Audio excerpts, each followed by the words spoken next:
Bayern were superior to Man City in the second leg, but the game failed to finish their chances. We see Bayern with a very aggressive structure in possession, 2-4-4 and City pressing in a 4-2-4. The key in the build-up was the height of the fullbacks, Bernardo Silva and Grealish, jumping on the centre-backs, leaving the fullbacks free, allowing Sommer to pass to Cancelo and Pavard. Akanji was very brave when the ball went to the wing, winning the duels against Cancelo, not allowing Bayern to progress, but the problems were on the other flank. An example with this long ball to Pavard, who has time to control without being pressed by Grealish or Ake. When Bayern reached the middle of the pitch, the problems were even greater, as Grealish jumps on Upamecano, creating a 2-on-1 with Coman and Pavard against Ake.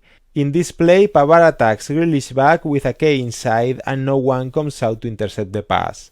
In addition to these advantages, every time there was a long ball for Coman, Ake suffered in the duel because of the speed of the Frenchman, who played a great game.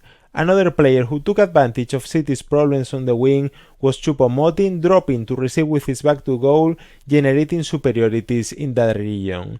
In the final minutes of the first half, Guardiola corrected Grealish's positioning, moving him to cover Pavard, not pressing Upamecano and chasing the right winger when he attacked the space.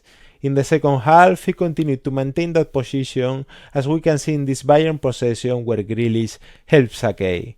When Bayern didn't progress down the right flank, the alternative was long balls against City's defensive line with 4 vs 4 situations because of the high pressing.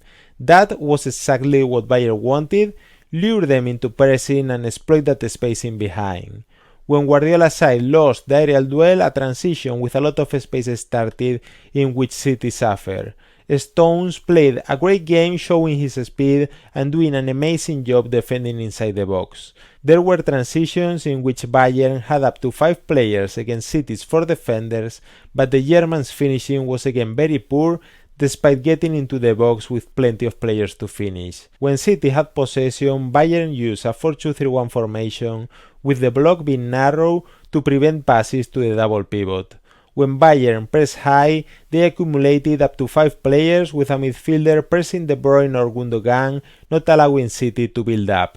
When they had the ball in the middle of the pitch, Tuchel's mid-block remained narrow, blocking the passing lanes to Stones and Rodri, not finding any solution to progress. In the second half, with more space, came Haaland's goal. A long ball for the Norwegian, and De Bruyne received the ball in transition with no one covering him. He carries the ball and Haaland runs to the exact same spot he always runs to receive on his left foot and finish.